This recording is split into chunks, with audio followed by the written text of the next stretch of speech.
Boy Scouts from Troop 268 in Sandown. They're working on their citizenship and community merit badge. They're here with Assistant Scoutmasters Kevin Major and Christopher Gearhart. If we could all rise and take your cover off for the Pledge of Allegiance. There is a flag here, and there's one out back, so wherever you want to turn. I guess turn around. It's on the wall. Kevin? I pledge allegiance to the flag of the United States of America and to the republic for which it stands, one nation, under God, indivisible, with liberty and justice for all. And if we could remain standing for the Timberlane Regional Chamber Singers, who are going to lead us through the Star Spangled Banner.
Thank you very much to both the Boy Scouts and the Chambers here. We appreciate that.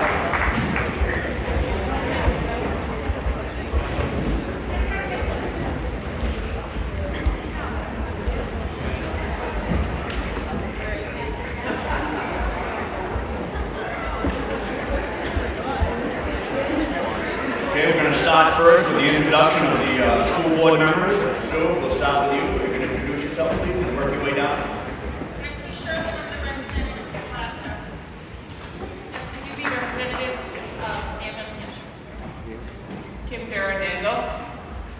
Brian Boyle Atkinson, Chair. Peter Bealow, representative from Plastow. Dan Guy, Plastow. Donna Green, Sandown. Want to continue with the budget committee again? Alan David, Sandown. Lee Doobie, Sandown. Jim Paul Atkinson. David Burns, Plastow. Sean Neal, Danville. John Hughes, Danville. Eileen Judy, Plastow. Michael Mascarolo, Plastow. Thank you. Again, if you haven't registered to vote and have your voter card, you can, in the cafeteria with your supervisor, the checklist. The first order of business will be people that are going to speak that are not registered voters within the district. Dr. Earl Metzler, Dr. Roxanne Wilson, Jeffrey Dow, Attorney Jim O'Shaughnessy, Christy Michaud, Beth Rancone, Susan Rassico, Michelle Oja, Jennifer Marino, Michael Flynn, Angelo Fantasia, Tony Di Bartolomeo, Jim Hughes, Barry Chuligan, Ryan Richmond, and Ken Glasgow. Is there an objection to have any one of them not speak? There being none, they'll be approved. Next is the meeting rules. No smoking, and please turn off your cell phones or set them to vibrate. Each person will be treated, every other participant, with courtesy and respect. Any voter who wishes to address the meeting will approach the microphone, be recognized by myself, the moderator, and will then state his or her name and address, and spell your last name, please. General comments or presentations will be limited to a maximum of 5 minutes. The speaker shall remain at the microphone and answer any of the questions. All questions to the school board, budget committee, or other officials or meeting participants will be directed through the moderator. Each voter who desires to speak on an article will be given a chance to do so before any other voter is given an opportunity to speak on the same issue. Makers of a motion and seconds will state their name for the clerk. Only one amendment will be allowed on the floor at any one time. No amendment to an amendment will be allowed. Such proposals will be dealt with as a subsequent amendment after the first amendment has been voted upon. Amendments must be in writing and signed by the voter along with their printed name. Motions must be made in the affirmative. No negative motions. Secret ballots must be requested by 5 voters in writing and signed by the voters, verified by the clerk, and made before the vote on an article. Challenges to any voice vote require 7 more voters immediately after it is announced, who then may request a written ballot. The Municipal Budget Act, a 10% limit, will be explained by the school board chair or district attorney if necessary. I don't think we're probably going to make that. Reasonable discussion on both sides of the motion will be allowed before a call to question will be accepted by the moderator. 2/3 vote is required for a call to question. Any amendment of financial amounts must be stated in dollars. Percentage figures must be converted to the dollar amount. Upon appeal of any ruling by the moderator, the majority vote will prevail. Robert's Rule of Order will be used as a guide. At any time during the meeting, these rules may be altered by a majority of the vote. Without objection from the floor, we'll adopt these rules for the conduct of the business tonight. We're now on to the warrant articles. The first session, well, we're here at Timberlane High School at 7 o'clock for the deliberative session. The second session of the annual meeting, which is voting. Voting on warrant articles numbered 1 through 6 will be conducted by official ballot to be held in conjunction with the town meeting voting to be held on Tuesday, the 13th of March, 2018. At the town election polls in Atkinson, Danville, Plastow, and Sandown.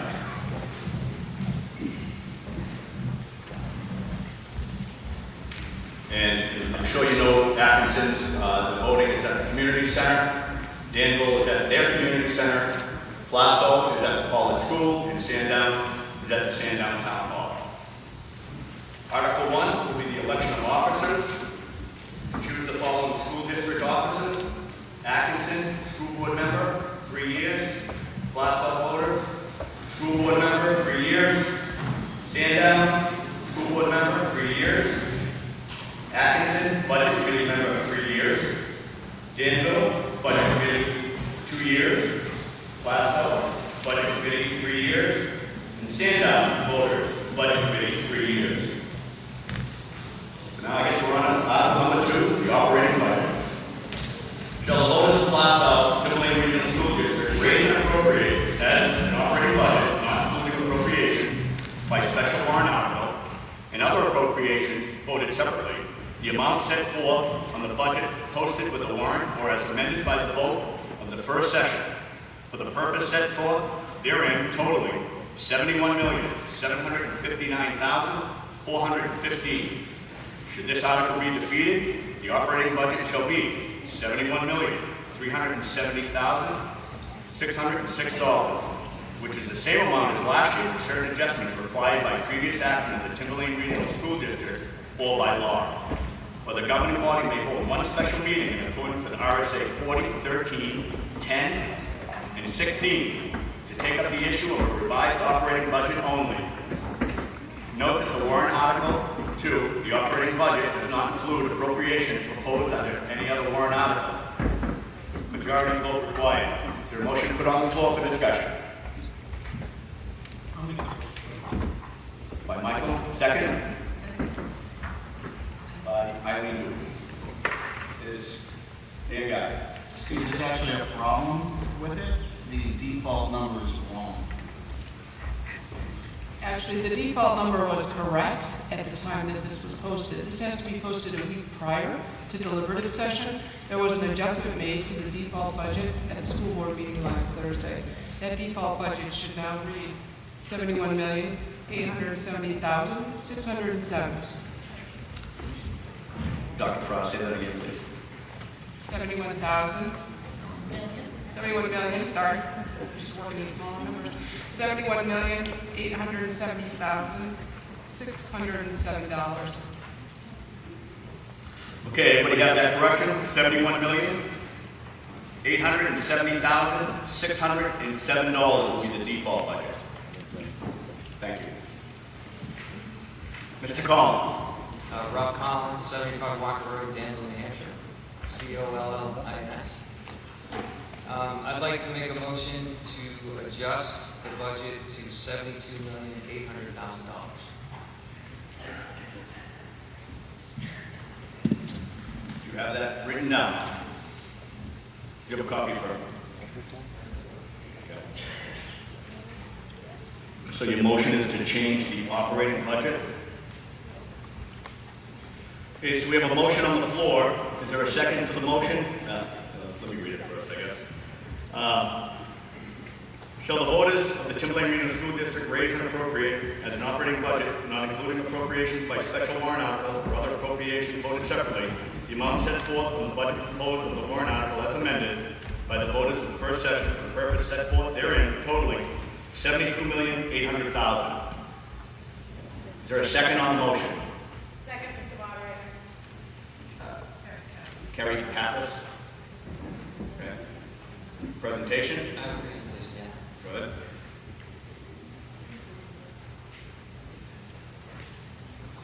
Kathy has a picture. I don't know.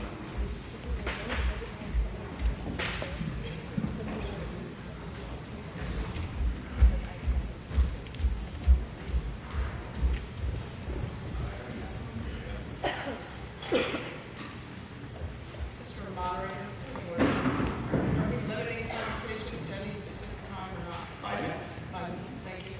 I'll be quick. I was told 2, so go ahead. What you see before you now are, on the left is the current budget that we're in this school year. And on the right is the proposed budget that the budget committee pulled together. It's a level funded budget, which makes sense if you think about it until you consider the increases.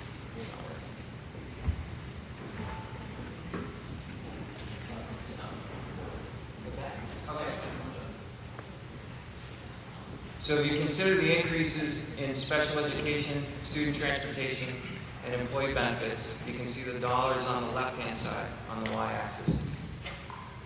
What this does in level funding the budget, when you consider these increases, is it compacts everything we're doing this year, $71.8 million, down into $69.8 million. We have to fund those 3 areas: special education, student transportation, and employee benefits. So how did they compact all of that money? How did they get rid of $2 million in the budget? This is what was not included from draft 1, and I understand draft 1 was everything that they wanted included. But I put it out there. I think there are some things in here that are absolutely critical, but there are other things in here that aren't as much critical. But I wanted it here for us to look at and discuss if we need to. This is everything that was removed from the operating budget. If you go to the next slide, this is everything that was removed from the capital budget. I'm not going to go into it in the interest of time, so you go to the next one. The summary of that is about $3.1 million was removed. We're here asking for $1,040,585. So why am I asking for that much money? What I'm trying to do is close the gap between what we're spending this year and what we would be forced to spend next year for the same services. So if you look at what we're doing in the maroon areas, I'm moving it to $70.8 million from $69.8 million. It's not completely closing that gap, I think it would be cost prohibitive to do that because of the ask of the taxpayers. But it is going halfway, and it is asking for that extra $1 million. So what would that look like for Timberland? Up here are 3 options. We're not voting on any options tonight. Is my clicker working now? You can go ahead to the next one. To the next. There we go. Sorry. These are the 3 options that I just compiled based on what was removed of things that I think are important for the district. We can't ask for all of these things because, again, we have limited resources. Option A is a mix of operating and capital budget items. Option B is dedicated solely to personnel. And option C would be dedicated completely to capital projects. The next board that's elected would make these decisions. One thing that I want to point out, or a couple, special education tuition is something that we're going to be paying for regardless. It's $466,000 that is not in the budget for next year that we already know we're going to need to pay. It's been underfunded by the budget committee. No fault to them. It was, Beth Rincon actually detailed this in a recent school board meeting where she discussed there have been 5 placements in the last couple of months that the budget committee did not know about. I think we need to fund those. The fiber project is another thing I'd like to highlight. That's a project, it was presented to the budget committee and the school board in non-public meeting based on safety or security, I believe they went in.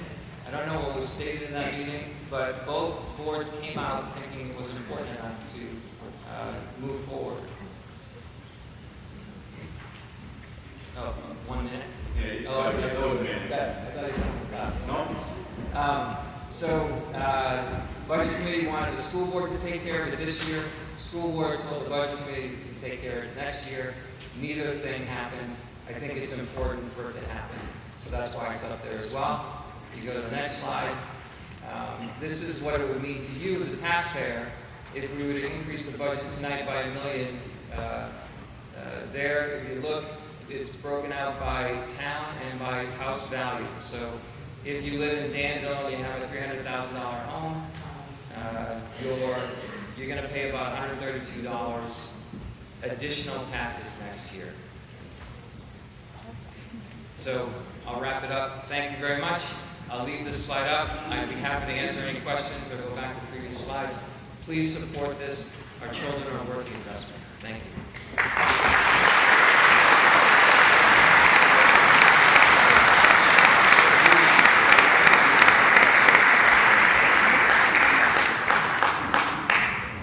Yes, Mr. Green. Thank you, Arthur Green, saying first, everyone here knows I'm a budget hawk, and as I did at a public hearing, I'd like to start out by commending the budget committee on making a sincere effort to come to grips with a difficult problem and bringing forward a flatline budget. Yeah, I would have liked to see it lower, but I think the budget committee has, done good work, and I thank you for it. I'd also like to commend the school board for bringing forward a default budget that's representative of truly taking out one-time expenses, something that previous school boards haven't done. It's tough work. I know you've taken a lot of slings and arrows for it, and I want to, again, thank you for it. Let's go to what we have in front of us. First of all, when we're talking about a flatline budget, we have to understand, even with a flatline budget, there's still going to be increases. Based on the numbers that are in the handout you see, Sandline is going to be looking at another 9.5% tax increase in December, even with a flatline budget. Admittedly, this is not all because of the budget, it's also related to the balance of enrollment between different towns. But still, even with the hard work that's been done to come to grips with it, it's a significant increase. To go directly to the points that Mr. Collins made, I want some matter of disagreement. So let's start with something that I think is a point where there's some commonality, and that is every single person on the stage in front of us, without exception, knows that Timber Lane is grossly overstaffed and swimming in money. And if we have a flatline budget, there will be no problem in meeting all the needs of special education that Mr. Collins brought out. Yes, there's going to have to be reallocation of funds, but the taxpayers of this district have been extremely generous. With Timber Lane, we're spending over $20,000 per student. And we expect the school board that takes the money that we're generously providing and uses it wisely to meet all of our legal and moral obligations to provide a free, adequate public education to all students of the Timber Lane School District. Thank you. Thank you, Mr. Green. Any other comment? Sue and then Donna.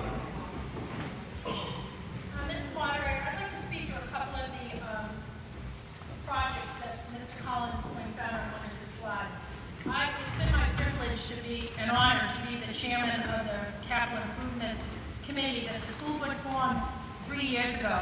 We have worked really hard. I always bring this binder with me. People make fun of me, but it's got hundreds of far-reaching and long-term projects and needs that our stakeholders, our project leaders, our business manager, all our budget people have presented as possible things that we're going to need way out into the future.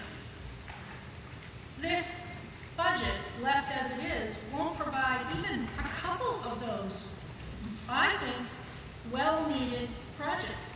The one I'm going to speak to is Chromebook, the Chromebook project. We have a 5-year technology plan that the school board voted for and said they would support. And yet we're not going to put $100,000 into having our 6th graders and our freshmen have the opportunity to have Chromebooks in their hands, one-on-one, every single day, all year long. That affects the whole teaching situation and affects how those lessons can be delivered. That's one that I think is glaring. We have other projects on here that have been phased in. Roof projects, paving projects, locker projects. They're not the first year, but out of the 3rd or 4th phase of projects, and we're just going to stop and not do any of those. I'm very concerned, as much as I am for my staff, who I love, I am very concerned that we're not taking care of our facility and those projects that are needed. Every time you defer, that's Mr. Woodworth's word, I learned that from him a couple of years ago, deferring and deferring and deferring projects. We have old buildings that need to be maintained and repaired. We don't need to do everything every year, but we need to have a plan, and that's what the CIP did. Not having any of those projects is very, very dangerous in my opinion. So I'm supporting Mr. Collins' budget increase. Donna? Thank you. In the past 10 years, enrollment has gone down 24%. The budget has gone up 25%. So how many staff have we lost in that time? In terms of full-time equivalent staff, we're down 3%. So our enrollment's down 24%, our staffing is down 3%. Not only that, but the money that our towns have been contributing to the district has gone up 36% in 10 years. Our gross cost per pupil has gone up 63% in 10 years. So I'd like to ask you, is this a question of money or is it a question of management? Thank you. Thank you. Sir? Bob Kincaid, I'm from Last Out. My question, I don't know if it's possible to do this, but is particularly directed at Mr. O'Shaughnessy and Mr. Dowd. And I'm curious for their professional opinion. I believe they're both lawyers. In the way that I've heard a lot of different opinions in the way that this default was constructed. and I'm curious for their professional legal opinion on was it constructed in accordance with the RSA, which is supposed to be very specifically defined according to the statute, or was it not, such that we should be there should be another $1 million in this budget? I can clarify if that wasn't clear. I want to understand if the budget prior to this amendment was done in accordance with the statute, in your opinion. So your question is the default budget, when they prepared that, It's supposed to, there's a specific formula. that's by supposed to- law, and it can be contractual. If you want to, Mr. O'Shaughnessy is the school board's lawyer, so I don't really imagine that he's going to say that we broke the law since he gave us a letter of opinion on the default budget. I did have, Mr. Randlett, if that's okay, if it's allowed for me to ask of them, that's what I asked. thank you. Yeah. so, I don't know, Mr. O'Shaughnessy, or comment on that. Obviously, I would assume that you follow the law on default budget. Is this on? Yes. I'm sure all of you would love my legal opinion. Remember, I'm just a lawyer, so my opinion is only as good as any other lawyer's opinion. I'm not going to give the entire crowd of people my legal opinion without the authorization from the school board, because I have a legal duty of confidentiality to them. And so I can't answer that question.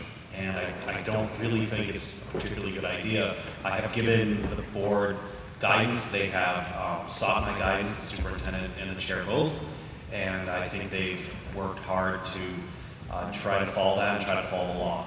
Beyond that, I don't feel like it's my place to say whether I think they've complied with the law or not. Thank you. Next. Laurie Herschenroder, 28 Partridge Lane, Plaster, New Hampshire. Herchenroder. Thank you. There's a song, but I'll spare you on that one. Please. I'm the president of the Timberlane Support Staff Union. I ask that everyone support this increase. I am here tonight in solidarity with members of the Timberlane Support Staff Union, the Timberlane Teachers Association, as well as the many residents of our district united with our shared Timberlane pride. Since November 30th, I chose 5 times to be one of the few delegates and individuals at our district meetings to speak out publicly for Timberlane, as a parent, as a taxpayer, as an employee, and a dedicated union member. In summary, my statements ask you to know the impact of your words, your actions, and your proposed budget cuts. I can honestly say I am as worried today as I was 9 weeks ago for the future of our district. As the default budget and proposed budget stand at this moment, the public has not been assured that our district will continue to provide all that we do today, let alone provide for expected increases next year in special education services, transportation costs, building maintenance, technology. I ask you, when lines are underfunded, where will you take from to make up for shortcomings? We owe it to our students to provide them with what is needed, not only to receive an adequate public education, but what they need to compete in 21st century learning. Cutting our budgets or leaving them stagnant is not the answer. I choose to invest in our district. I ask the voters of our communities to choose to invest in our future generations and pass a reasonable proposed budget that will continue to support excellence. Thank you very much. Thank you.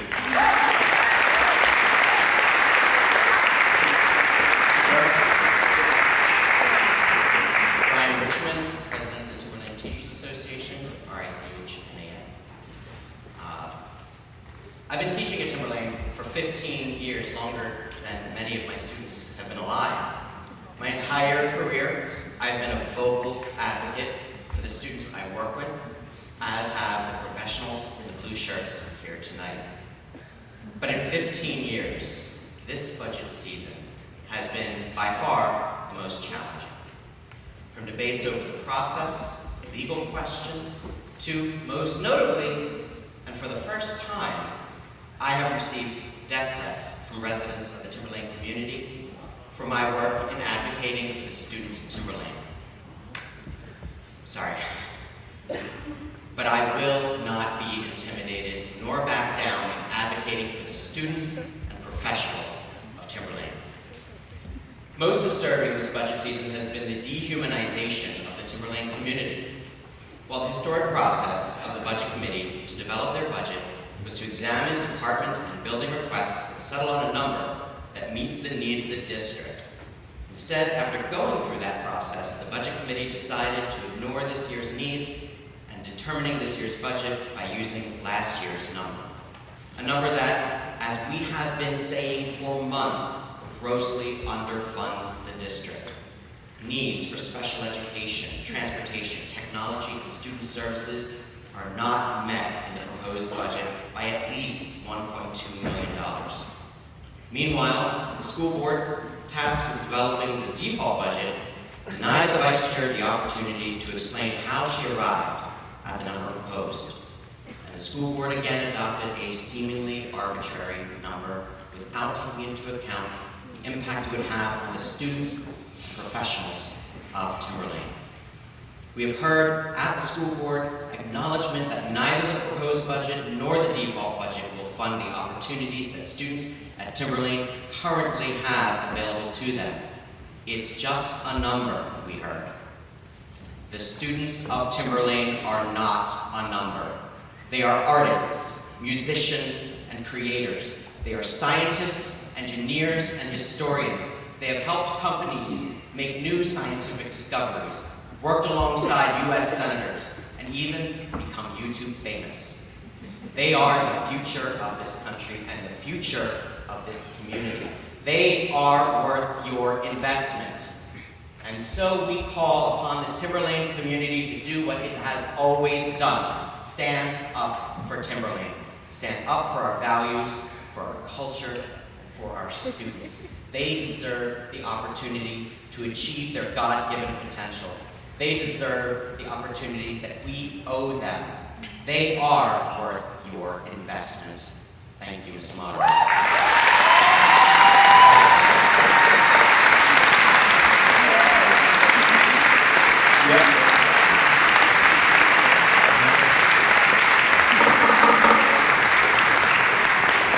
Yes, ma'am. Marianne Springer, I just want to remind everybody, this is to the amendment of the $72,800,000. When would I speak to the Budget? You, probably not, you can't speak to the default budget. The default budget is prescribed by law. Right, can I ask a question about it? Not right now, because any comments on the amendment of $72,800,000? Rob? Just very quickly, the fiber project, I forgot to say, would be funded mostly through a state grant if we have it in next year's budget. If we don't put it in next year's budget, we have no opportunity to possibly receive the grant that would offset almost all of the costs for that project. That's all. Thank you. We don't know that. To the amendment, $72,800,000. Jack? Sabia, 5 Crystal Hill Road. I want to tag on what Mr. Richmond said and what Sue Sherman said. The big difference between running a town as a selectman and being on the school board is that here you're developing, you're doing more than maintaining structure, you're developing futures. And that's something I think sometimes that gets lost. Relative to the CIP, we worked very diligently for almost 2 years on that, every single week of the year, once a week. I cannot tell you how much hard work that the Shermans put in, Dennis Heffernan, Kim Farrer, all sat on the CIP. My concern is that these students need a proper learning environment, and to have that completely cut up in its totality.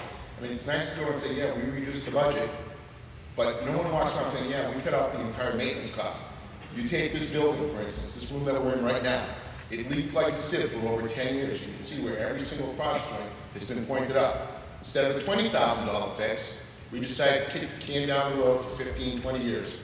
Okay, Jack, I want to bring you back in to the amendment. Well, to the amendment. $72,800,000. Right, and what I'm saying is, We're not talking about leaks. No, But you Please. talked to the CIP and adding some of those maintenance costs back in, and I'm demonstrating that if you avoid some of the things that's been tried to be avoided, it's gonna come at a higher cost to the district, is my point. Thank you. Thank you. Anything else on the amendment of $72,800,000? I'm Myra Hogan from Blackstone, New Hampshire, HOGA. I am a member of the community. I am also a teacher at the middle school, and I have a real problem with the idea of cutting out a program that we just started that will keep our kids in the 21st century of learning. And the Chromebooks in the classroom are where we don't, a lot of classrooms no longer have textbooks that we use, and we have them go on computers, go into the Chromebooks to get onto sites that we need them to learn from. To cut that from our budget is so hurtful to our students. If you look around other districts, that is up and coming. That is what most districts are doing now. And what we're going to do is fall behind. And by cutting that out of our budget and not putting it back in with this, by putting in this $1 million, whatever it is, that will ensure us that our students will be able to stay up with the rest of the districts around us and the rest of the country. Thank you. Yes. Supplement Plasto? Germain to the amendment. I believe it is, yes. As far as state funding aid, was there a cut this year in that? And can somebody speak to that and tell me how much that was? State funding aid. Which year? This year. For this coming budget, can you predict that? 18, 19, not 17. 18, 19, well, both. Let's go 17, 18, 18, 19. We're looking at 18, 19 budget, so I think that's what's. Yeah. Yes. So in your packet, you have, Yep. see revenue. The mic. If you could speak into the mic, please. What? I believe you said it's in your packet, and if you could tell us what page to turn to. Correct, there's a revenue budget page. You can see under state revenue, those exact figures. It is second or third to the last. Second or third to the last, he said.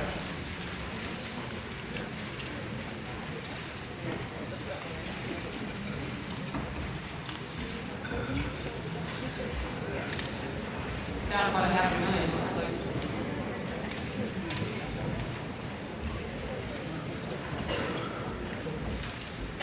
Do we have an answer to his question? That would be the total that you showed here, the 550? 550. Okay, thank you. Thank you, Dennis. Just to that point, is that something that was figured into going back to the original budget numbers? Is that something that the budget committee took into consideration when developing that budget? Yes. Somebody have an answer? Yes? Yes, I got it. Yes. Okay. There you go, Dennis. Thank you. Marianne Springer, Danville, S-P-R-I-N-G-E-R. I would just like to thank the Budget Committee for their hard work and their coming up with a budget that is level funded in recognition of taxpayer burden, and that we are voting tonight on a lump sum amount. We are not voting on individual programs that may or may not be funded under this budget. I've been at past deliberative sessions where it's been made clear that what we vote on is the total amount, and that the lines can be moved around, and money can be used for different purposes as needed.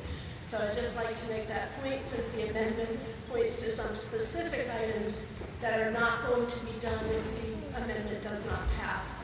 And I believe the administration has some discretion on what does and does not get done in Timberlake next year. Thank you.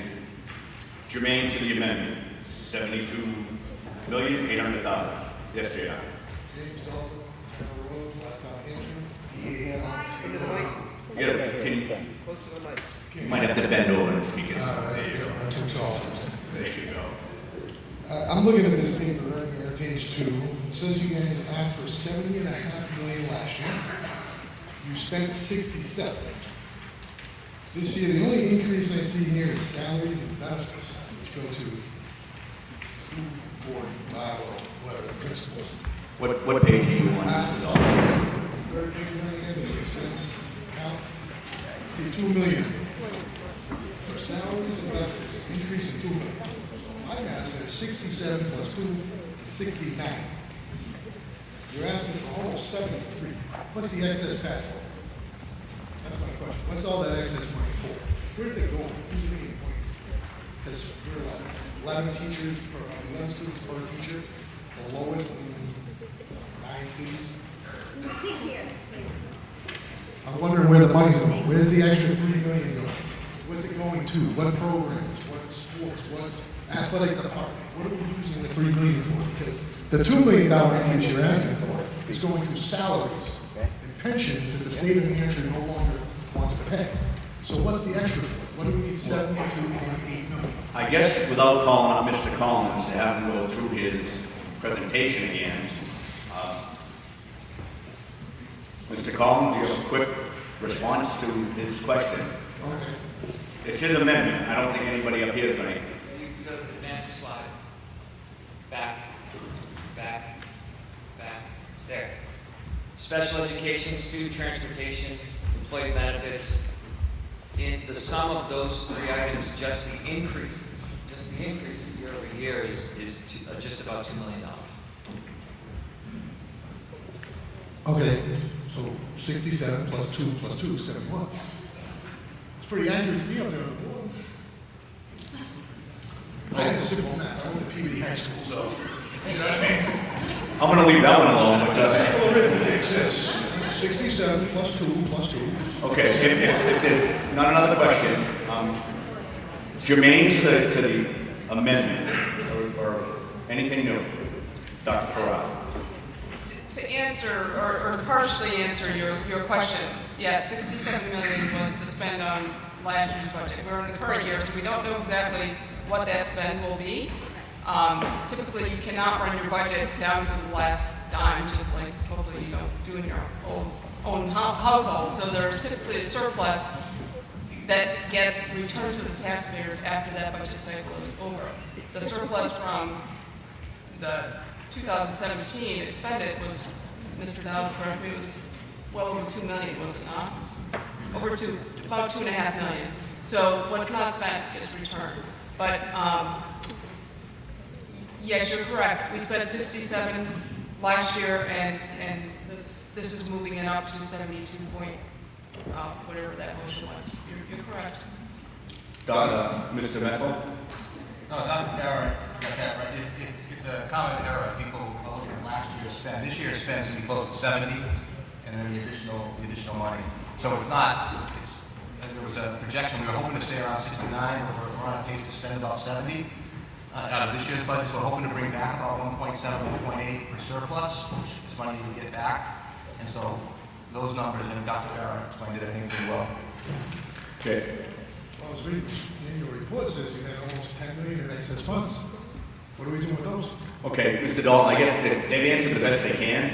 So I understand what you're saying, but I wonder where the money went. I wanted to ask you, where did that 2 million go? You said you gave it back. Give it back to them.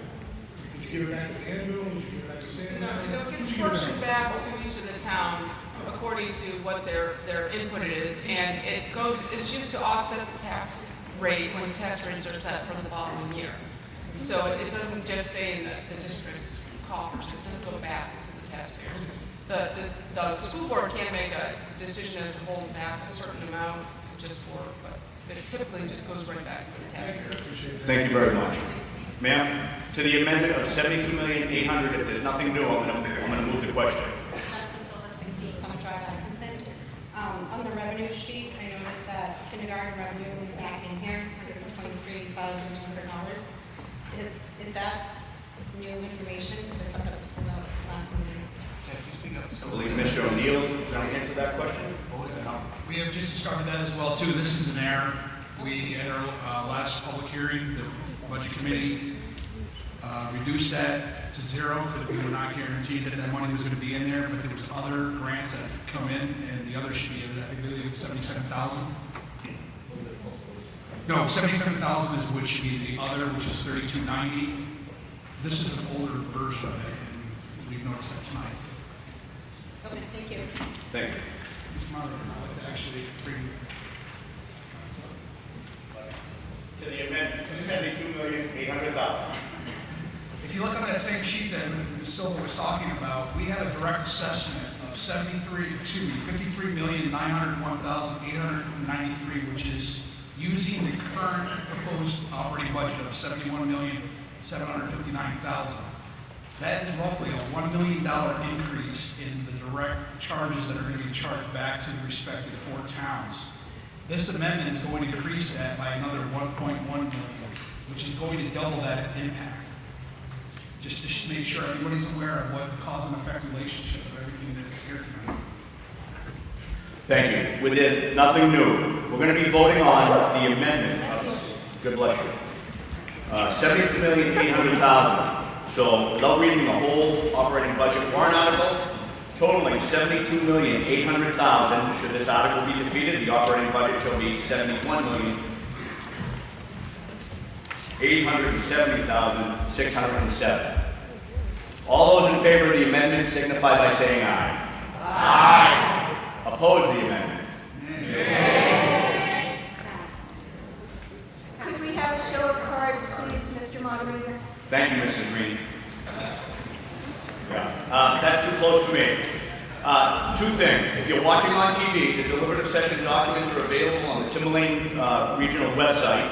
And also, non-registered voters have to be sitting over in the far section here. So if you are not a registered voter and if you don't have a placard, you have to be sitting underneath the Timberlane sign on that side of the wall. Excuse me, Mr. Moderator. Oh, is it over there too? Oh. Both sides. So if you're not holding a placard, you have to be sitting down the back there or the back here. Okay. All those in favor of the amendment, raise your placard. All those opposed, the amendment has it. So, the warrant. Article 2, the operating budget. We are now going to be discussing the warrant article of $72,800,000. Should this article be defeated, the operating budget shall be $71,870,607. Now we're talking about the original article with the amendment.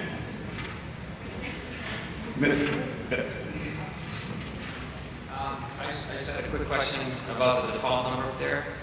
Is that the number that our business administrator came up with? And if it's not, could you please let us know what the number that the business administrator came up with was? Sure. That is not the number that I came up with. Calculated number pursuant to the statute. My number is in the $74 million range. That does contain various things that the school board could make a determination on this one-time item, expense or something to that effect. But following the statute, it's close to 74 million. Thank you. Ms. Springer. I would just like to know, previously the number that's on the screen is low. There was a new number, 71.8 something for the default budget. I'd like to know what the change was that was made just this past week that some of us in the audience might not be aware of. Dr. Ferrari, you gave me that number, so can you speak to the default budget number? The change was there was $500,000 added to the default budget at the last school board meeting due to the increases in special education. There was also a move $500,000 from capital expenses to non-capital expenses, which means it would be apportioned by ADM. So that reflected a change of $1 million in non-capital to the default budget. But the number only adjusted by $500,000 and $1. That was the increase. And what is that default budget number again? $71,870,607. Thank you. Mr. Stack. Ryan Stack, S-T-A-C-K, Plastow. I'd like to make a motion to restrict reconsideration on the previous vote.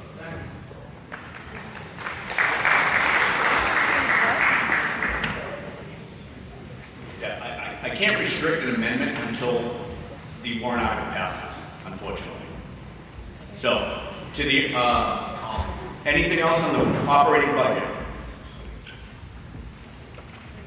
Nothing else on the operating budget as amended? That will appear on the ballot as amended. Now, I'll accept your motion for restrict reconsideration, seconded by Mr. Collins. All those in favor of restrict reconsideration signify by saying aye. Aye. No? No. Ayes have it. Article 3, Capital Reserve Fund. Shall the voters of the Timberlane Regional School District raise and appropriate up to $250,000, sorry, to be placed in the school building construction, reconstruction, capital improvement, land purchase, capital reserve fund established in 1996, with such amount to be transferred from these funds in the June 30th, 2018 unassigned fund balance available for transfer on July 1st of this year, which were apportioned as capital expenses in 2017, 2018 in accordance with Article 6 of the Timberlane Regional School District Articles of Agreement. No amount to be raised by taxation. Majority vote required. Is there a motion to put this on the floor for discussion? So moved. Dan, is there a second? Second. Seconded by Dave Burns. Anybody want to speak on it?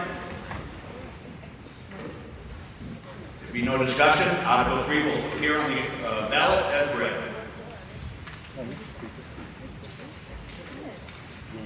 Article 4, appointment agents of the Capital Reserve Fund. Shall the voters of the Timberlane Regional School District appoint the Timberlane Regional School Board as agents to expend from the existing school building construction, reconstruction, capital improvement, and land purchase. Capital Reserve Fund previously established in 1996.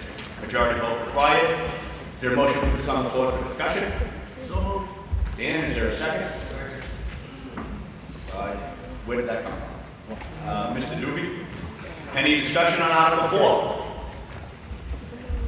There being none, Article 4 will appear on the ballot. There is a discussion. Yes, Mrs. Green. I was on a roll. Don't forget Go about it. ahead. As I've said before, at every deliberative I've attended, the issue in this district is not money, it is management.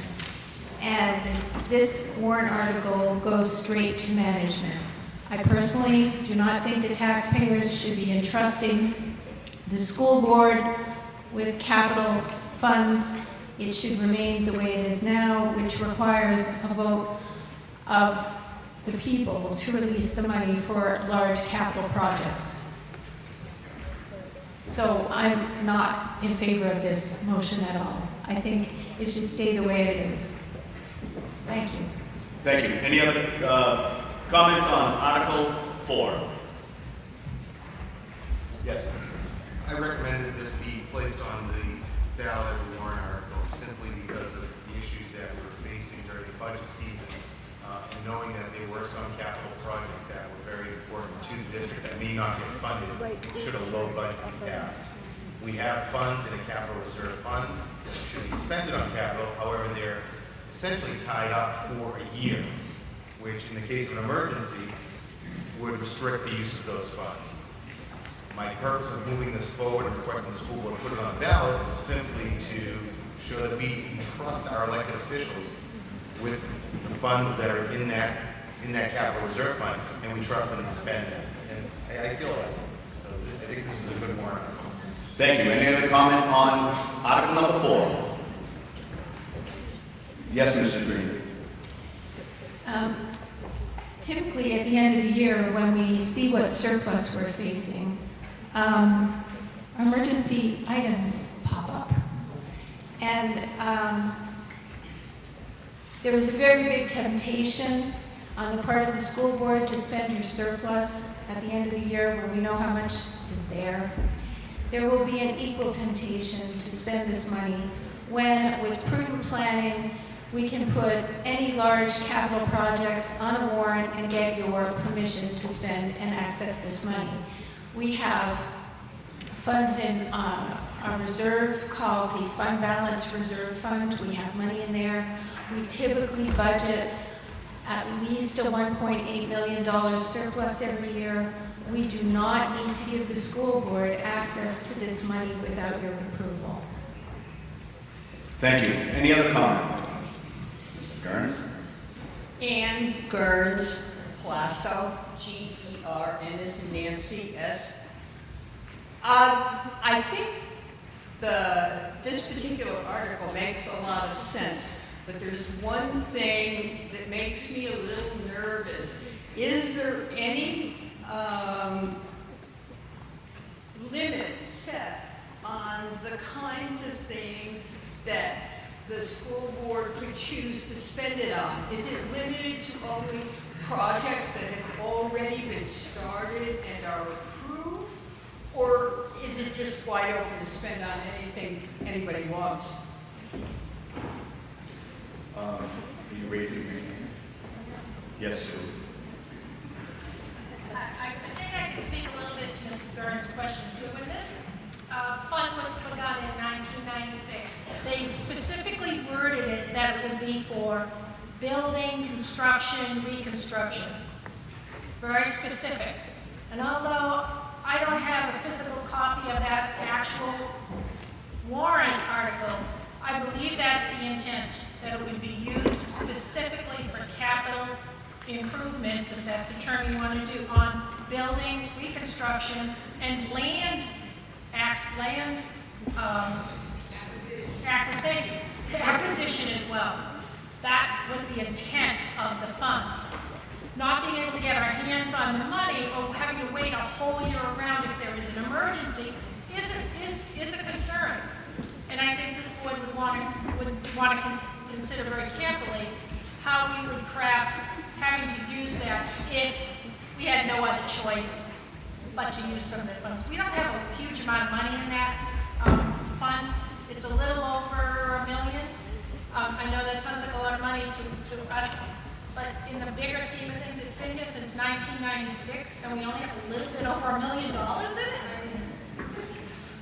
So we've been putting it away slowly, and have used some of it. We have used some of it for kitchen repairs, kitchen improvements. That was big, and we had to wait all the way around and put it on a warrant. So they put some in, use some, put some in, but it's about a little over $1 million now. So I hope we would be trusted to use that money wisely and prudently.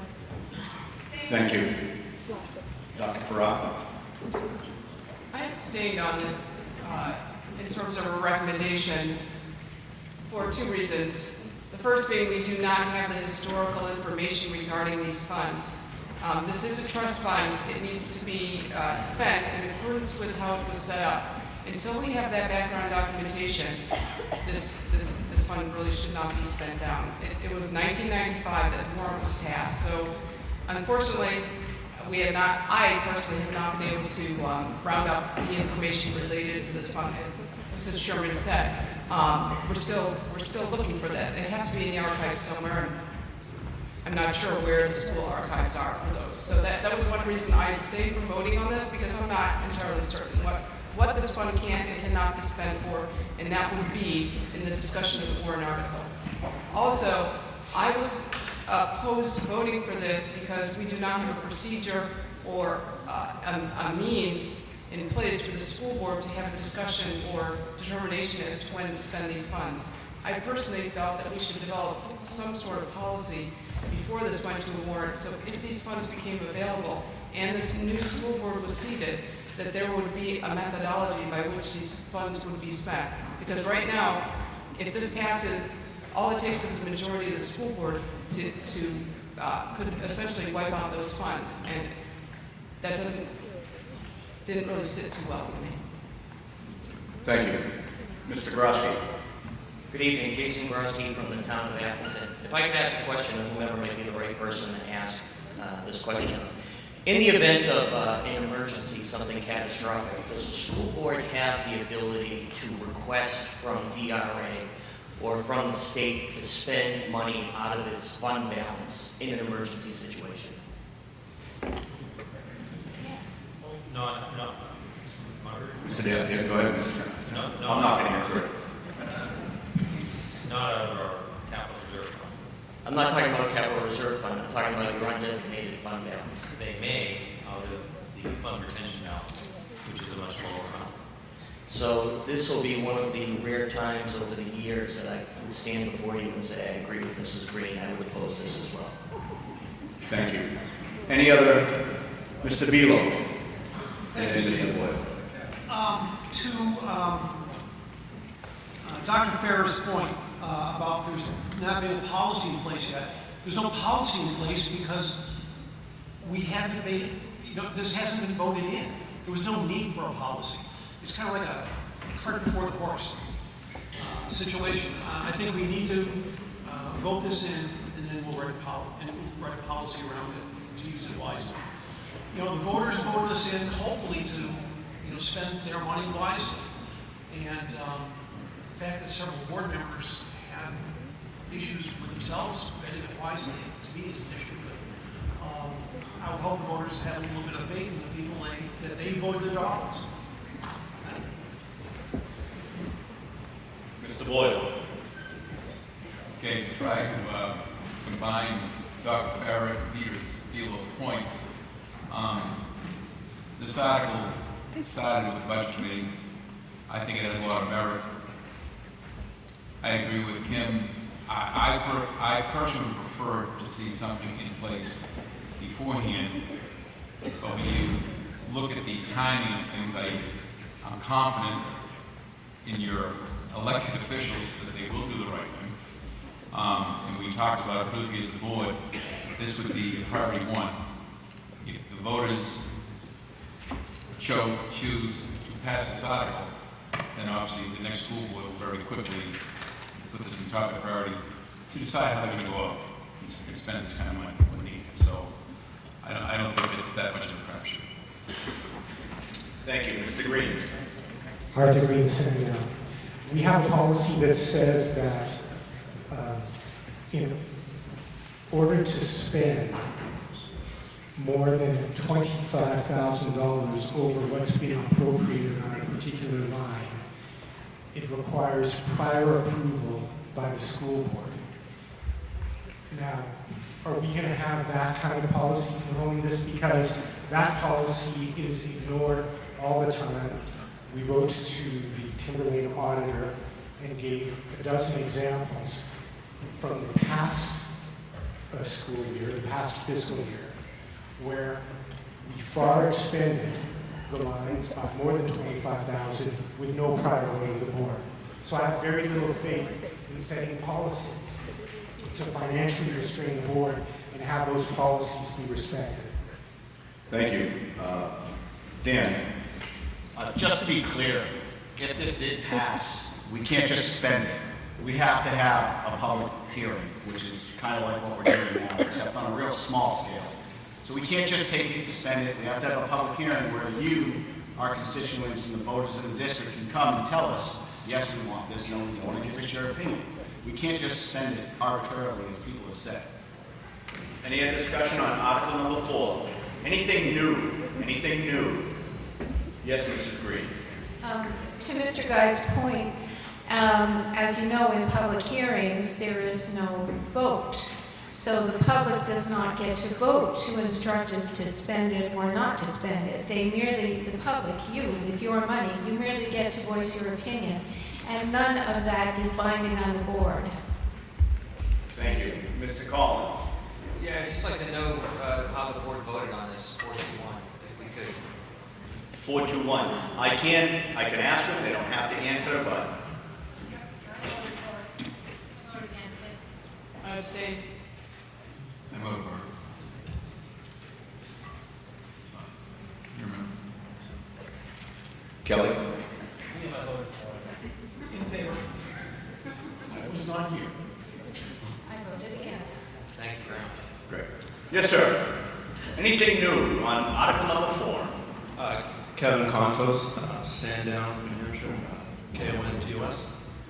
My question is, what flaw in the current method that this is, what flaw brought this about that necessitated change? And also, what advantage to the taxpayer is there to take away essentially their vote on how this money is spent? I first saw Dan and then Sean, if you want to speak to it, if he doesn't hit the point. Go ahead, Sean. There's two things that I can see in it, and I would vote for it, support of it. One is it gives the flexibility of the school board to address an immediate emergency, barring the public hearing requirements and so forth. And to address Mrs. Green's concern about the other fund, is the retention fund. If this article is replaced, it gives the board flexibility to tap into that fund for its purpose, but it gives it to it not just like we do every year, it allows it at any time during the year to address the emergencies, such as we had the septic tanks that failed out there, they could tap that for that reason at that time. You have roughly $200,000 in the school retention fund. That the monies that are in there and the ability to add to that, the rationale will decrease with this being supported because now it gives them the flexibility to use that funds, and therefore the money that they would put normally into the retention fund to build that up, in my opinion, would no longer be there, so that money should be moving down over the years. Thank you. Peter, did I answer your question? Okay, thank you. Mr. Major. Captain Major Sandown, AJOR. To Mr. Guide's point, I just reread an article by New Hampshire Municipal about converting to agents to expend that capital reserve fund. It is something the legislative body can do, but if you do that, they do not need any permission, any public hearing to expend the funds. They can just be expended by the agents appointed by the legislative body. Thank you. I'm going to recognize the attorney first. The statute governing trust and expendable capital reserve funds that applies to towns is slightly different than the laws that apply to school districts. And the law that applies to school districts specifically says, it's RSA 19820-C, that in order to expend such funds, the school board shall hold a public hearing prior to the expenditure being made. So they would have to hold a public hearing by statute. Thank you. Anything else on article number 4? Go, Mr. Doobie, then Mr. Bealow. I just want to remind people, if this warrant article were to be approved, and there were an event that the public felt that they were wrong, the funds were spent out of order, this could be repealed the following year. It could be placed to revoke the school board as agents. Okay. Pete, you're going to have to hold on. Mr. Hughes, did you have?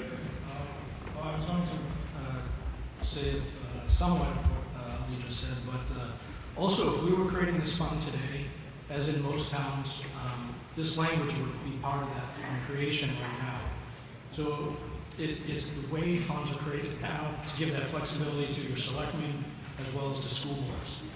So this is just bringing this up to how things are run in most towns and most school boards now. Thank you. Mr. Bealow. Thank you. Actually, I'd like to amplify, I think, on what Mr. Hughes just said. As far as I know that Plastow, I believe Danville, at least both, selectmen both have that kind of power within their towns. I don't know about Atkinson and Sandown. Thank you. Anything else on article number 4? There being nothing else, article 4 will appear on the ballot as read. Article 5, general. I'd like to make a motion to limit reconsideration of articles 3 and 4. Second. Motion been made and second. Who is the second? Dan? Motion been made to restrict reconsideration on article 3 and 4. All those in favor signify by saying aye. Aye. Noes? No. Ayes have it. Article number 5, general acceptance of report. Shall the voters of the Timberlane Regional School District accept reports of agents, auditors, and committees as written in 2017 annual report? Majority vote required. Motion put on the floor for discussion. Motion by Dan, second. Second by Sue Sherman. Thank you. Any discussion on article number 5? There being none, article number 5 will appear on the ballot as read. Article number 6. We've all been waiting for this guy. Article number 6. Artificial turf by petition of John Sapia and others.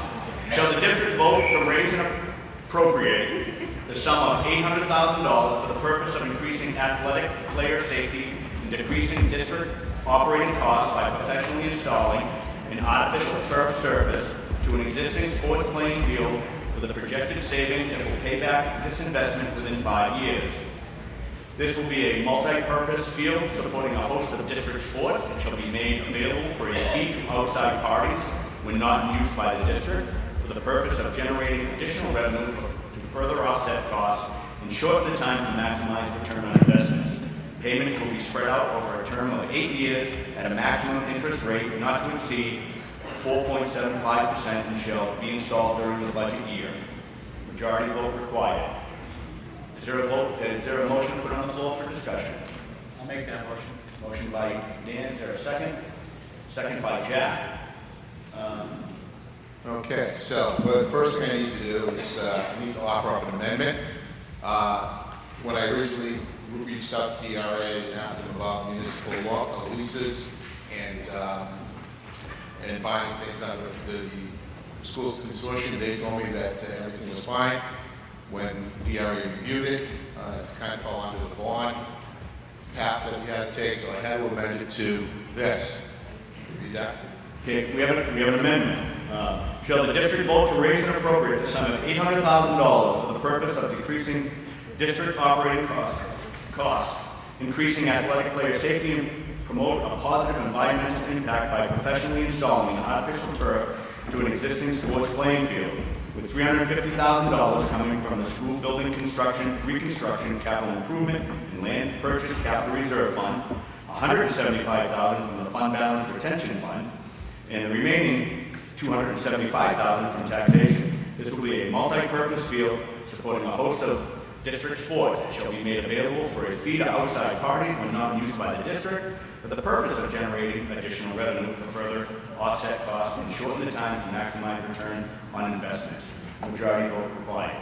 Is there a second? Second. Second. Is this discussion? So, the reason why I did this, as you heard tonight, we talked about the budget being too high, too low. I think another way to address the budget is to drive efficiencies into our operations that will reduce the operating cost and the operating budget. So what I've proposed here, and stick with me, I know that sticker shock of 800,000 seems like a big number, but trust me, if you vote your pocketbook, you will support this. If you vote children's safety, you will support this. And if you if you are up for them having an environmentally safe facility working, you will vote for this. So what I've proposed is to put down turf. It's going to go down in the football field. One of the reasons why I offer up the football field, my daughter plays soccer, is because of the lights. And because of the lights, it allows you to have extended time of usage. The company I worked with was Field Turf. That's where I get a lot of my information from for transparency. And this will be a multi-purpose field. It will incorporate all sports, sorry Mitch, with the exception of men's soccer and ladies varsity soccer. All of the youth sports, every other sport can play on this. So why? Why am I doing this? What are the advantages of this? Student safety. First, it's the most important thing we have is to keep our students safe. Short and long-term reductions in operating costs, the ecological impact, consistency and improved field conditions, economic revenue opportunities, enhanced performance and extended usage, and positive financial impact to towns around the district. This will save some of your operating costs within your towns as well. From a safety standpoint, I'll go through this really quick. There's about, on this particular turf, with a 5-year study, about a 44% reduction in ACL injuries, and with concussions, head-to-head concussions, a reduction of 43%. What I'm showing on this slide here is the proposed turf that you get what you pay for. This is 9 pounds per square foot. If you go with a lighter, if you go with a lighter fill, you'll have increases in injuries. From an ecological impact standpoint, we have a number of environmental issues out back. I think everybody knows what they are without stating them. The first thing I would do is I would ask you also to go to the school board meeting if you have a chance on 4/6 at 1 minute and 39 seconds. Jeffrey gives a great presentation as to we can't hook up to water. We just can't hook up to town water and irrigate. So we're water short. We use about 71,000 gallons a day, and we're about 71,000 gallons short of what our total need is every single day. The irrigation system is overburdened and continues to break down, and that comes with a tremendous cost to the district. We just had to replace a baseball field at $10,000. We also, what they do is we go out, refertilize, the irrigation system breaks down, and all the grass dies, and now we're back to that cycle, having to replace the grass, refertilize, and regenerate a whole new cycle of grass. We also have $148,500 retention pond to deal with some of these issues. Right now, we pull out a retention, I call it a swamp, but it's the science pond, so science pond out back, which is surrounded by, well, go look at the topo and you'll see what I'm saying. I have a number of concerns about that. It's $148,000 and it doesn't include the permits and the engineering. So what are the advantages of putting in turf? There'll be a reduction of 1 to 3 million gallons of water a year. No need for the retention pond. That'd be savings of approximately $150,000. Less stress on our current system. Right now, we have a person going out cleaning out sprinkler heads 1 day a week, the whole time we irrigate, for the 6 or 7 months we irrigate. The sprinklers won't go off during the middle of the marching band performance. And this proposed field, that's where the soccer people just gave me an earful, how they get more water than anyone else. So that is our largest use of water on campus. And it allows our other, and I'll talk about this for a second, it allows our other fields to rest, which means less maintenance and less cost. So some of the other synergies to consider, we'll get, if we put this in, an additional 1,000 hours of playing time. And it will also allow our natural fields, both on campus and within the towns, to recover. And right now, the biggest problem we have within the 4 towns and the district is we just don't have enough fields. If you go out and ask the Timberwolves, they do not have places to put their children, and all these fields are doing double duty. The early negative spring conditions, men's baseball, they come in here, they practice right in here with rolled up socks, duct taped. Lacrosse, the boosters pay for them to travel, but we pay for the busing. Graduation, we saw it. We can use it during the winter. You can see this, I'm trying to stop running out of time. Revenue. I'm not going to tell you we're going to make a ton of revenue because I know some of you have a bitter taste in your mouth about revenue opportunities. You will if you see what Havel does, if you see what Bedford gets. It's roughly $30,000 a year. Jack? Yes. And it's about 5 minutes. Can I have 2 more minutes? No, I just want to get to that. Hold on 1 second.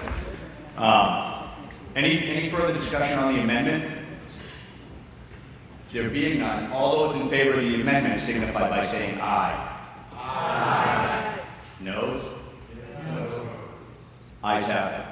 So, Article 6 will be read as amended in a minute. And then I'll give you 2 more minutes on the article. You're the best moderator in the world. Just wait on your phone, Jack. Sorry, Jim.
Okay, so folks,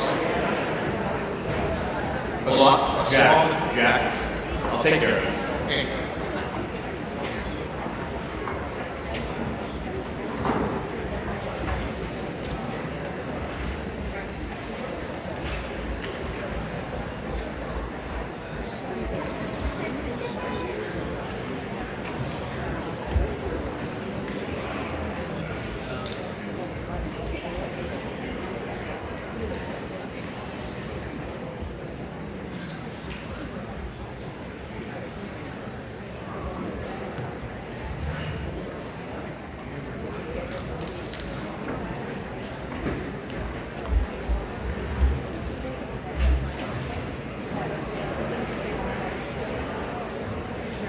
So there was a legal issue with Jack's amendment.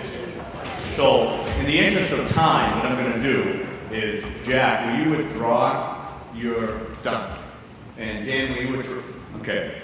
So what Jack has is a new amendment, and where it says $175,000 from the fund balance retention fund, you can't take it out without an emergency, and the commissioner agreeing, which you'll probably never get. What it's going to read, the whole article is going to stay the same, but the $175,000 from on June 30th, 2018, from the unassigned fund balance. That's the only change to the. Is there a motion to put this on the floor? So moved. Second. Now, yeah, second by Rob Collins. Thank you. So now you'll have your 2 minutes. Thank you. Go ahead. Okay, so I'll get right to the math of this. $800,000 to install it, minus, I took the liberty of, because we were going to put it in the retention fund, of $148,500. That gives you a total cost of $651,500. The life expectancy of this is 12 years, so I annualized that out to $54,291.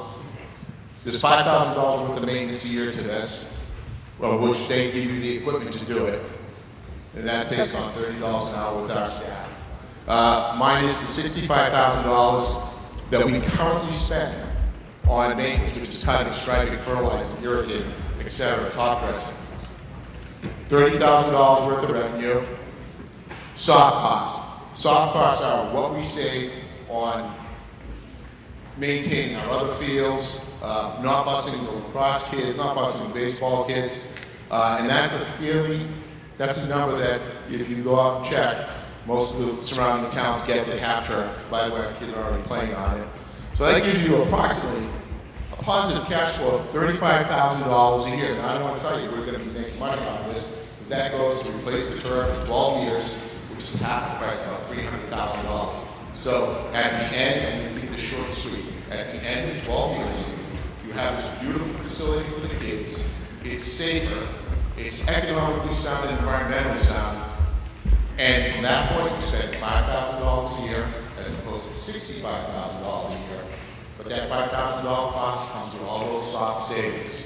The $65,000, you're still paying all those soft costs in your towns, on your fields, and you don't have that advantage. It basically is a perpetuity. So, what I will do is, this will be improving student safety while at the same time enhancing the student's experience. I know I'm running out of time, which kind of stinks. So that's it. Well, this is going to be a great thing for the athletic department, which has really not seen what they kind of deserve over the years. Economically, it's sound. Environmentally, it's sound. And it serves the entire district, all the youth programs, right on through, with the exception of varsity, soccer, both men's and women's, practice, and wildlife. Thank you very much. Thank you, Jack.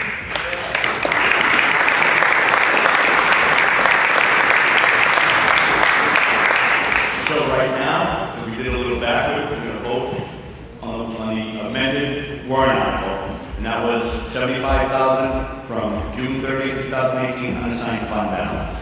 So we're voting on the amendment. All those in favor? Question? Yes, sir. So we've passed the amendment already? No. He withdrew it. Okay, so we're voting on the amendment. We're voting on the new amendment as read. My question for my good neighbor is, this sounds like a super duper project, and I'm assuming it's been in the capital improvement plan for years, has it? It's in the capital improvement plan, actually. Jack, you're going to have to approach the mic, please. To my good neighbor, we actually are neighbors.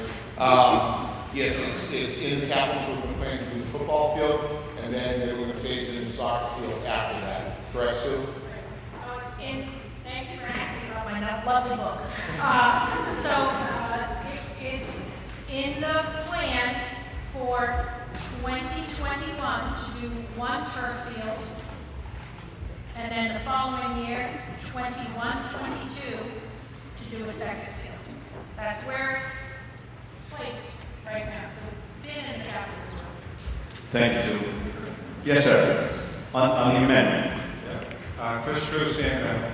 I got here late, maybe I didn't pick up all the handouts. Is there a handout on the original amendment? I can give you my presentation if you want. No. Does everyone here have a handout of the original amendment? The original amendment or the article? Yeah, the first author. No, he doesn't. No, you do not. You have what I read to you. So no one has a copy of what we're voting on, which is okay because Nobody usually gets a copy of the amendments because the amendments are made on the floor, so you don't have to bring a copy. You just have to give it to the clerk and myself so I can read it. Yeah. It just seems odd that we have time to make up a slide, but we don't have time to hand out to the voters what they're voting on. I guess that would be up to the petitioner, sir. Anything further on the amendment? There being none, all in favor of the amendment, signify by saying aye. Mr. Moderator, could you read the amendment again for us, please, in its total? Yes. Shall the district vote to raise and appropriate the sum of $800,000 for the purpose of decreasing district operating costs, increasing athletic player safety, and promote a positive environmental impact by professionally installing an artificial turf surface to an existing sports playing field with $350,000 from the school building construction, reconstruction, capital improvement, and land purchase capital reserve fund, $175,000 coming from the unassigned fund balance on June 30, 2018, and the remaining $275,000 from taxation.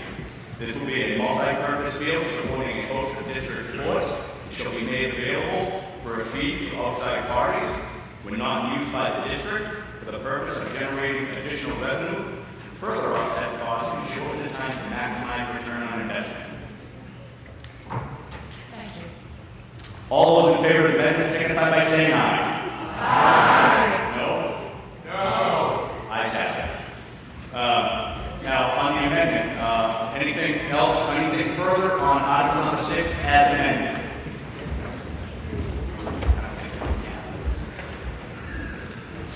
I'd just like to say that virtually everyone knows how to get in touch with me. You can get in touch with me through one of the reps. Any information you need, any information you want, technical, safety-wise, you have a slide up there from a number of studies from a number of universities and states.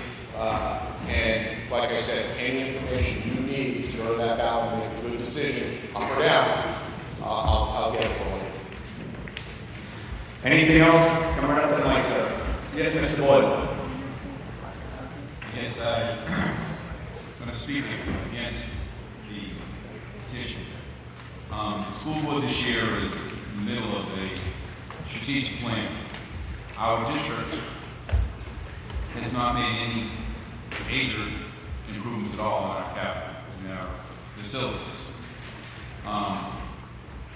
I think Mr. Safety's idea has some merit.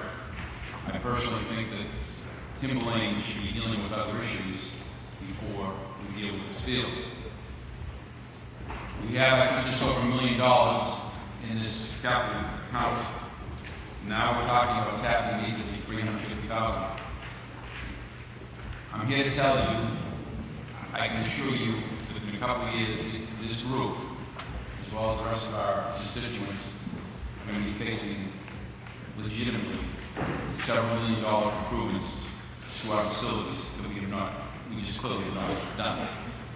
18 years ago, some people probably remember that that's the last time the district made major improvements. We're long overdue. That's the main reason that I ran. And I know we're in the process of planning for a strategic plan. We're probably halfway through the process. I like Jack's idea. I have a personal fear of its priority, and I also have a concern if there is a potential location issue. I hate to see us go through this and then be limited on where we're going to locate fields, or there's been talk about high school. There's been a lot more of that early stages, but make no mistake about it, something in this district has to happen in the next 2 or 3 years. Hold on. Sir, right behind you, Jack. Ken Blaska, I'm the head lacrosse coach here at the school. Just want to speak on the concept of the field itself. First of all, I'd like to thank Jack Sager for putting together this warrant article itself. It's always nice to hear that we have people looking forward, looking out for our student athletes. I think sometimes we think that all we need to do is just mow and line the field and our student athletes are all set. Unfortunately, it takes a lot more to keep up the field and ours in the current conditions need serious work. This has been well documented over the years. This warrant would be a huge asset for our community. This is generational improvement, not just for a few years. As varsity lacrosse coach and a large member of Timber Rapids Youth Lacrosse Board, I can tell you that this field is needed. We live in New Hampshire, with that comes the constant uncertainty of weather and conditions. Just for example, last year, we did not step foot on our stadium field until 2 days before our first game. We spent 21 days paying for indoor time, roughly at $1,200. This year's looking at $2,600. Traveling to 3 turf fields for scrimmages and practices and running around the SCA parking lot, as you guys know, we hit the cars. Trying to prepare for the season. We have multiple students, they fall in those parking lots at the same time just because of the conditions. During the season, we have to adjust our practice because it rained multiple times and move games. It's caused stacking of games. Huge health concern when we stack games because lacrosse is a physical sport. We hit each other. That's what happens. Like to be playing game after game after game, runs into problems. This is just from a boys' perspective. There's an entire girls program too. And speaking with our youth program, this also benefits. We currently have space at Collins Park and some other areas, but we also spend money at other parks because we have to. And once again, we're handicapped by the weather. I support any idea that puts kids first and allows them to have the tools to succeed. This endeavor would be available for the community and multiple activities, not just sports, let alone all the gym classes that happen during the day and not exclusively to just this high school. So I recommend this. Thank you, Mr. Blaska. Anything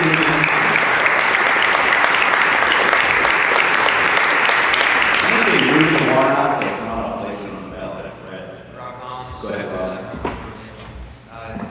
I'd like to ask, if I could, if the superintendent, how he feels about this citizen's petition, this project.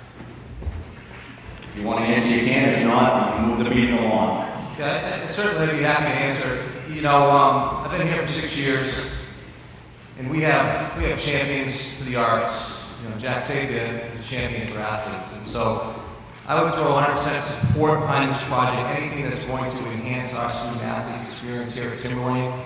We waited a long time, and I know we want to have a plan.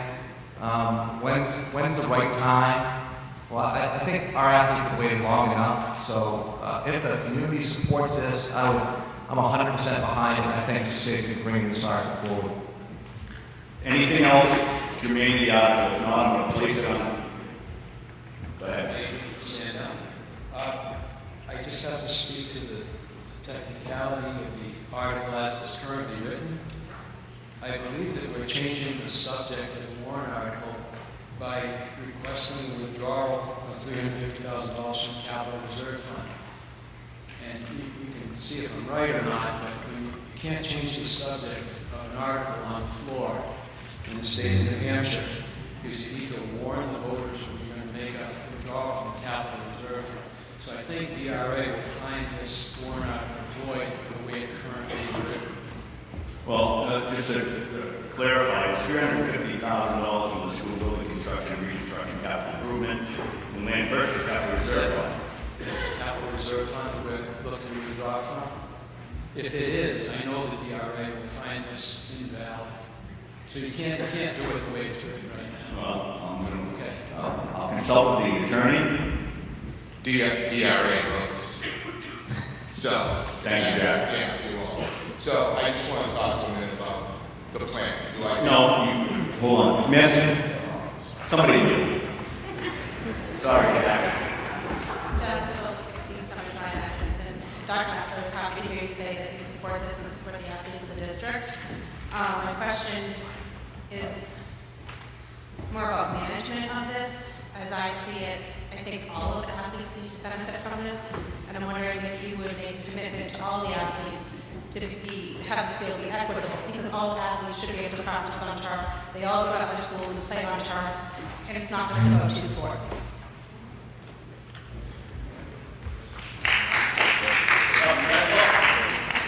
Yeah, Ms. Silver is correct. Obviously, the focus in this district on equity, and certainly we look at diversity. So I think this would be the first phase in terms of looking at all of our sports. I know a lot of our sports will be able to use this field to practice on. Inclement weather, I know our community would benefit this in a great way, from the tornadoes to many of the other teams. So Ms. Silver is correct. All kids, deserve access, and so we have to work on a plan. We have to take a look at our track. We'll have to take a look at our soccer fields and all our fields. And I think, again, we waited a long time. I think the time is now to get started with something. Just to Ms. Silver's point, this is a multi-purpose field used for multiple sports. Thank you. Well beyond just lacrosse and football. I see softball and baseball using it. I see all the youth soccer programs using it. I see all the youth lacrosse programs using it. In all these towns where we don't have enough natural assets, and it will give their fields time to rest as well. One town basically said we didn't drive in revenue because the thing is used 24/7. If that's a great problem to have. That means that expenditure is well worth it. Now, relative to a plan, for 4 years, we've had a strategic plan in place. We don't have a plan. But say the strategic plan group does come up with a plan this year.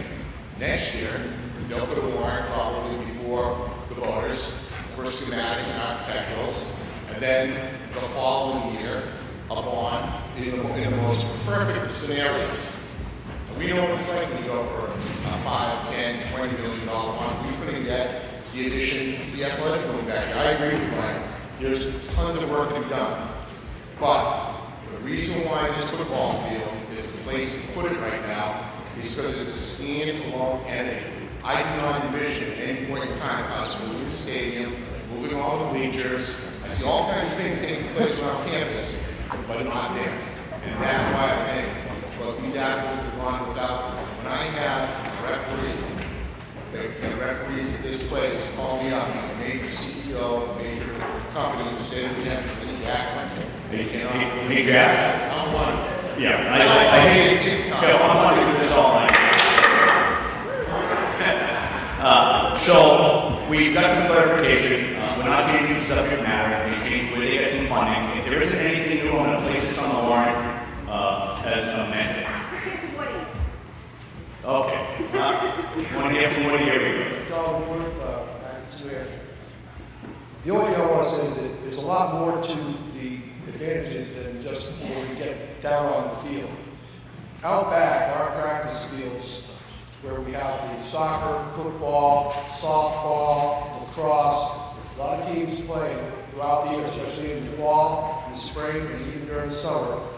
It's a dust bowl. It's an unsafe place in many cases. We don't have the water to put to it because we're trying to take care of the football field first.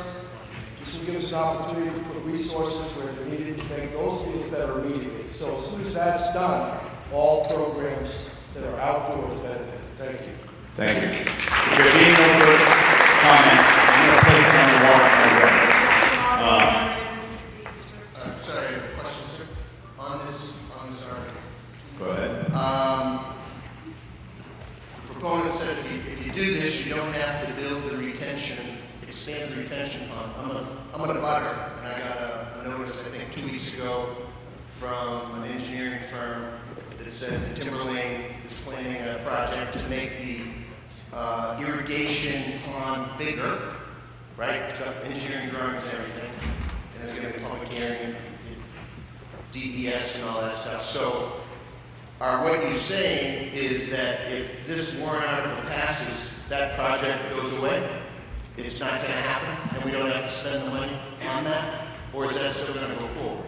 So what is being apparent to us is that there are two phases to that that project development retention pond, one aspect of it is expanding and increasing the volume that way. The other aspect is to dredge. And dredging would be normal maintenance on a pond of that nature. Probably should have happened a number of years ago. In any event, I would anticipate perhaps the expansion of the pond may not need to occur very quickly, but certainly as we are behind the maintenance, we would probably be dredging. You may be receiving that notice in connection with that potential dredging as well. Thank you. I've already placed the warrant, the article on the warrant as amended. Donna, do you have a point of information or something, or? No, I've been waiting to comment on it for a long time. May I? I'd just like to express my support for this and to commend Mr. Sapia for his work, because he had to work very hard to convince me that there was actually a very good case for this. My only concern is that 275 in addition to the million increase is going to push Sandhouse taxes somewhere over a 20% increase this year. So if you are in favor... Donna, I'll just keep it to the article number 6, not everything else, please. Well, I'm saying if you support the artificial turf, I think the only prudent thing to do is vote for the default budget, because you can't have both. Thank you. I guess this is going to conclude the deliberative session. There is a special motion to reconsideration. Is there a second? Second by Jack. All those in favor of reconsideration, signify by saying aye. Aye. No? Ayes have it. This will conclude the deliberative session. Tonight, special town meeting, special meeting. The school board will be in the library following the session to take recommendations and action on warrant articles. The budget committee will be in room 506. Thank you very much for coming out tonight. Drive safe.